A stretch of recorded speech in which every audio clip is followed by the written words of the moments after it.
माधुरी तिच्या आई वडिलांना फोन करून सांगते की आई बाबा, मला ह्या हॉस्टेलमध्ये राहायचे नाही. इथल्या मुली खूप घाणेरड्या आहेत.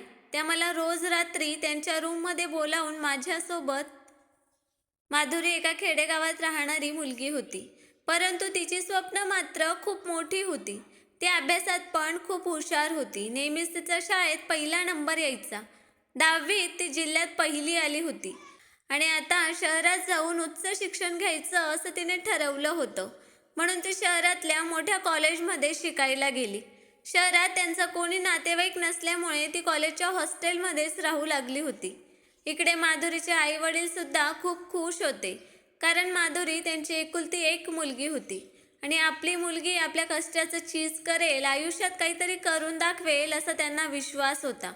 परंतु एक दिवस हॉस्टेलमधून त्यांना माधुरीचा फोन आला आणि त्यांच्यावर जणू आभाळच कोसळले. माधुरी तिच्या आईला फोन करून सांगते की आई, आता मला इथे राहायचं नाही. इथल्या मुली खूप घाणेरड्या आहेत. त्या मला रोज रात्री त्यांच्या खोलीत बोलवतात आणि मग माझ्यासोबत. माधुरीचं बोलणं पूर्ण होण्याआधीच तिची सिनियर रिया तिथे येऊन माधुरीकडून फोन हिसकावून घेते आणि कट करते. मग रिया माधुरीला चिडून म्हणते की या सगळ्या प्रकाराबद्दल तुझ्या आईला सांगण्याची तुझी हिंमतच कशी झाली? आम्ही तुला बजावले होते ना की याविषयी कोणाला काहीच सांगायचे नाही. यावर माधुरी घाबरतच रियाला सांगते की मी कोणाला काहीही सांगितले नाही, कारण मी काही बोलायच्या आधीच तुम्ही माझा फोन कट केला. यावर रिया म्हणते, म्हणजे जर मी फोन कट केला नसता तर तू तुझ्या आईला सगळं सांगितलंच असतं ना, आणि मग तुझे आई वडील इथे आमची तक्रार करायला आले असते. आता तुला याची शिक्षा मिळणारच. असं म्हणत रिया माधुरीचा हात पकडून ओढत तिला तिच्या रूममध्ये घेऊन जाते. तेव्हा रियाच्या रूममध्ये तिच्या 4-5 मैत्रिणीही बसलेल्या होत्या आणि त्यामध्ये त्या सगळ्यांची लीडर होती साक्षी. साक्षी रियाला विचारते, आज कोणते पराक्रम केले या माधुरीने? यावर रिया सांगते की आज ही फोन करून तिच्या आईला सगळं खरं सांगत होती. हे ऐकून साक्षीला खूप राग येतो. ती चिडून माधुरीला म्हणते की तुला किती वेळेस बजावून सांगितले होते की याविषयी कोणाला काहीच सांगायचे नाही, तरीही तुला समजतच नाही ना. मग याची शिक्षा तुला भोगावीच लागेल. असं म्हणत साक्षी रागातच माधुरीजवळ येते आणि तिच्या जोरात एक थोबाडीत मारते. यावर माधुरी रडू लागते. तेव्हा रिया साक्षीला म्हणते की हिच्या फक्त थोबाडीत मारून काही उपयोग नाही. हिला चांगलीच अद्दल घडवायला पाहिजे आणि आपले पण थोडे मनोरंजन व्हायला पाहिजे ना. तेव्हा साक्षीने तिच्या खिशातून एक सिगारेट बाहेर काढली आणि माधुरीला म्हणाले की आता ही सिगारेट तुला प्यायची आहे. यावर माधुरी रडतच म्हणते, नाही मॅडम, मला सिगारेट वगैरे ओढायला नाही जमणार आणि मला हे सगळं करायचंच नाही. वाईट असतं ते. यावर साक्षी म्हणते, अगं बाळा, हे वाईट आहे म्हणूनच तर करायचं ना, कारण आम्ही वाईट मुली आहोत आणि तुमच्यासारख्या चांगल्या मुलींना वाईट बनवणं हेच आमचे काम आहे. असं म्हणून ती जबरदस्तीने माधुरीच्या तोंडात सिगारेट ठेवून तिला ओढायला सांगते. सिगारेट ओढल्यावर माधुरीला खूप त्रास होतो. तिला खूप खोकला येतो आणि हे बघून त्या सगळ्या मुली जोरजोरात हसू लागतात. मग साक्षी म्हणते, सिगारेट ओढायला नाही जमत ना तुला, तर मग आता त्या भिंतीजवळ जाऊन उभी राहून त्या दिवशी जसं केलं होतं ना तसंच करायचं. हे ऐकून तर माधुरी भीतीने थरथरत पटकन आपल्या अंगावर हात ठेवते आणि म्हणते, मॅडम, मला खूप लाज वाटते. प्लीज मला परत तसं काहीच करायला लावू नका. त्यावर रिया म्हणते, अगं त्यात काय लाजायचं? आपण सगळ्या मुलीच तर आहोत ना. तुझी लाज घालवायलाच तर तुला असं करायला सांगतो आहे. तू जर असं रोज केलं तर तू लाज वगैरे सगळं विसरशील आणि आमच्यासारखी निर्लज्ज होशील. यावर माधुरी म्हणते, नाही मॅडम, मी असं अजिबात करणार नाही. असे बोलून ती तिथून पळून जाते. माधुरीला असे पळताना पाहून साक्षी आणि तिच्या मैत्रिणी खूप हसतात. मग साक्षी म्हणते, जाऊ द्या, एवढा डोस तिच्यासाठी खूप झाला. आता ती कोणाला काहीही सांगण्याची हिंमत करणार नाही. माधुरीला त्या हॉस्टेलमध्ये येऊन फक्त 15 दिवसच झाले होते. कॉलेजच्या पहिल्या दिवसापासूनच तिची रॅगिंग सुरू होती. त्या हॉस्टेलमध्ये असलेल्या प्रत्येक मुलींची रॅगिंग व्हायची, परंतु ज्या मुली स्वभावाने लाजाळू, गरीब होत्या अशा मुलींना त्रास द्यायला सिनियर मुलींना खूप मज्जा यायची. त्यांचा त्रास हा नेहमीचाच झाला होता. रोज रात्री साक्षी आणि रियाची गँग माधुरी आणि तिच्यासारख्या भित्र्या मुलींना त्रास द्यायच्या. त्यांना कधी सिगारेट ओढायला लावायच्या, तर कधी जबरदस्तीने दारू पाजून त्यांना नाचायला सांगायच्या, तर कधी अश्लील हावभाव करायला लावायच्या. त्यामुळे अनेक मुलींनी कॉलेजही सोडून दिले होते आणि हॉस्टेलही सोडून दिले होते. पण माधुरी मात्र मनात खूप मोठे स्वप्न घेऊन इथे आली होती. तिला शिकून खूप मोठं व्हायचं होतं आणि आपल्या आईवडिलांची गरिबी दूर करायची होती. त्यामुळेच ती हे सगळं सहन करत होती. परंतु आता मात्र तिला तिथे जास्तच त्रास होत होता. म्हणूनच तिने फोन करून ते सगळं सत्य आईला सांगण्याचा विचार केला होता. माधुरी पळतच तिच्या खोलीत येऊन दरवाजा बंद करते. माधुरीला खूपच रडायला येते. तशीच रडत रडतच तिला झोप लागून जाते. परंतु मध्यरात्री 2 वाजता अचानक माधुरीच्या रूमचा दरवाजा कोणीतरी ठोठावतो. तशी माधुरी दचकून झोपेतून जागी होते. तिला वाटतं की साक्षी किंवा रिया पुन्हा तिला त्रास द्यायला आल्या असतील. याच विचाराने ती दरवाजा उघडत नाही आणि रूममधूनच म्हणते की मॅडम मला माफ करा, परंतु मी दरवाजा उघडणार नाही. माझ्याकडून पुन्हा अशी चूक होणार नाही. मी आता आईला काहीही सांगणार नाही. तेव्हा बाहेरून आवाज येतो, अगं कोणत्या मॅडमांबद्दल बोलतेस? मी कोणी मॅडम वगैरे नाही. मी इथे शिकायला आले आहे. आणि हो, ही काही तुझी सेपरेट रूम नाही, मी तुझी रूम पार्टनर आहे. उघड लवकर दरवाजा. माधुरीला पण समजतं की हा आवाज रिया किंवा साक्षीचा नाहीये आणि ती विचारते, कोण आहात तुम्ही? तेव्हा बाहेरून आवाज येतो, माझं नाव वर्षा आहे. मी या कॉलेजमध्ये ॲडमिशन घेतले आहे आणि ही रूम आता तुला माझ्यासोबत शेअर करायची आहे. उघड लवकर दरवाजा. हे ऐकून माधुरी कशी बशी हिम्मत करून दरवाजा उघडते, तर तिला समोर एक सुंदर आणि उंच तडफदार मुलगी दिसते. तेव्हा वर्षा तिला म्हणते, काय गं, झोपली होतीस का? झोपेत तुला काही स्वप्न वगैरे पडतात की कोणी मॅडम तुला त्रास देते आणि तू तुझ्या आईला काय नाही सांगणार आहेस? यावर माधुरी डोळे पुसत म्हणते, काही नाही.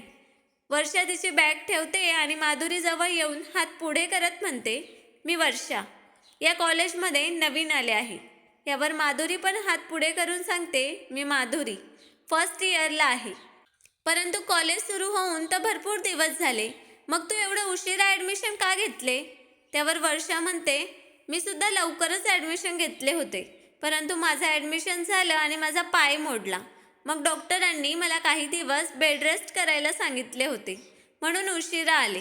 परंतु काळजी करू नको, मी उशिरा आले असले तरी सगळ्यांच्या पुढे निघून जाईल. तू आता पाहतच राहा, इथे फक्त आपलीच हवा. माधुरीला वर्षाचा स्वभाव खूप आवडतो. मग वर्षा विचारते, तुला या कॉलेजमध्ये येऊन भरपूर दिवस झाले आहेत ना? मग मला सांग, कसे आहे कॉलेज आणि हॉस्टेल कसे आहे? इथे रॅगिंग वगैरे होते का? रॅगिंगचं नाव ऐकून माधुरी खूप घाबरते आणि म्हणते, हा शब्दही काढू नकोस, नाहीतर ते तुला घेऊन जातील आणि खूप त्रास देतील. यावर वर्षा विचारते, कोण घेऊन जाईल मला? कोणात एवढी हिंमत आहे का? माधुरी सांगते, या कॉलेजच्या काही सिनियर मुली आहेत आणि त्यांची लीडर साक्षी आहे. त्या खूप डेंजरस आहेत. इथे आल्यापासून मला रोज त्रास देत आहे. खूप रॅगिंग करतात, भीती दाखवतात. त्यावर वर्षा म्हणते, म्हणूनच तू एवढं बडबड करत होतीस का? थांब, त्यांना चांगलाच धडा शिकवते. यावर माधुरी म्हणते, नको नको, तू त्यांच्याशी दुश्मनी करू नकोस, त्या खूप डेंजरस आहेत. यावर वर्षा म्हणते, अगं त्यांना इतकं कशाला घाबरायचं? त्याही आपल्यासारख्याच कॉलेजच्या विद्यार्थिनीच आहेत ना, एखाद्या गँगच्या मेंबर तर नाही. आपण त्यांना घाबरतो ना, म्हणूनच त्या जास्त हिंमत दाखवतात. आता पहा, मी त्यांना कसे सरळ करते ते. आणि आजपासून तू माझी बेस्ट फ्रेंड आहेस, त्यामुळे मी माझ्या मैत्रिणीची मदत करणारच. तू अजिबात काळजी करू नकोस. वर्षाच्या बोलण्याने माधुरीला थोडी हिंमत मिळते, परंतु आता पुढे काय होईल याची तिला भीती वाटते. दुसऱ्या दिवशी कॉलेजमध्ये गेल्यानंतर सगळ्यांना माहीत पडतं की वर्षा कॉलेजमध्ये नवीन आली आहे. आणि हे जेव्हा साक्षी आणि तिच्या गँगला समजते, तेव्हा आता रॅगिंग करायला दुसरा बकराही सापडला म्हणून त्या तर खूपच खुश होतात. त्यात ती माधुरीची रूममेट आहे म्हटल्यावर आणखीनच मज्जा येईल असं विचार ते करतात. संध्याकाळी जेवण झाल्यानंतर सगळ्या मुली त्यांच्या त्यांच्या रूममध्ये असतात. माधुरी आणि वर्षा त्यांच्या रूममध्ये अभ्यास करत बसलेल्या असतात. तेवढ्यात रिया तिथे येते आणि त्या दोघांना म्हणते, चला, तुम्हाला दोघींना साक्षी मॅडमांनी बोलावले आहे. हे ऐकून माधुरी खूप घाबरते. त्या उलट वर्षाला मात्र मनोमन खूप आनंद होतो. वर्षा माधुरीचा हात धरून तिला बरोबर घेऊन जाते. वर्षाला पाहून साक्षी खूप खुश होते आणि म्हणते, चला नवीन बकरा भेटला आहे कापायला तर मज्जाच येईल. यावर वर्षा साक्षीसमोर घाबरायचं खूप नाटक करते आणि म्हणते, मॅडम काय झालं? आम्हाला दोघींना तुम्ही इथे का बोलावलं? त्यावर साक्षी म्हणते, बेटा इथे तुला तुझी रॅगिंग करायला बोलवले आहे. सिनियर जे सांगतील ते करावेच लागेल. वर्षा खूप दुःखी चेहरा करून म्हणते, नको मॅडम नको, मला खूप भीती वाटते, मी काही नाही करणार. यावर साक्षी आणि तिची गँग खूप जोरजोरात हसू लागते. साक्षी माधुरीला सांगते की तू पहिल्या दिवशी जे केले होते तेच तिला करायला सांग. माधुरी घाबरतच वर्षाच्या कानात सांगते तिने पहिल्या दिवशी काय केले होते ते. ते ऐकून वर्षा घाबरण्याचे नाटक करते आणि म्हणते, नाही नाही साक्षी मॅडम, मी असं काहीही करणार नाही. मी अशी कशी तुमच्या सगळ्यांसमोर उभी राहू शकते? मी आजपर्यंत कोणासमोर असं केलं नाही. यावर साक्षी म्हणते, कोणासमोर केले नाही पण आमच्या समोर तर करावेच लागेल. तुझ्या नवऱ्याआधी आम्हाला दर्शन द्यावंच लागेल. यावर वर्षा खूप घाबरण्याचं नाटक करते आणि म्हणते, मॅडम मी असं काही करणार नाही, मला खूप लाज वाटते. हवं तर तुम्ही माझ्याजवळ या आणि काय करायचं ते करा. यावर साक्षी म्हणते, मला तर आवडेलच असं करायला. असे म्हणत ती वर्षाजवळ येते आणि तिच्या कपड्यांना हात लावते. तेवढ्यात वर्षा साक्षीचा हात पकडून मुरगळते आणि तिच्या पाठीत कोपराने मारते. तशी साक्षी जमिनीवर कोसळते. हे सगळं बघून साक्षीच्या गँगला आणि माधुरीला मोठा धक्काच बसतो. रिया रागात वर्षाला सांगते, अगं ए मूर्ख मुली, तुझं डोकं फिरलं आहे का? त्या तुझ्या मॅडम आहेत आणि तू त्यांना मारतेस का? असे म्हणत रिया वर्षाच्या अंगावर धावते, पण वर्षा तिच्या सणसणीत थोबाडीत मारते. तेव्हा रिया ही जमिनीवर लोळण घेते. साक्षीच्या गँगच्या इतर मुलीही वर्षाच्या अंगावर धावून जातात, पण वर्षा या सगळ्यांना चांगलाच चोप देते.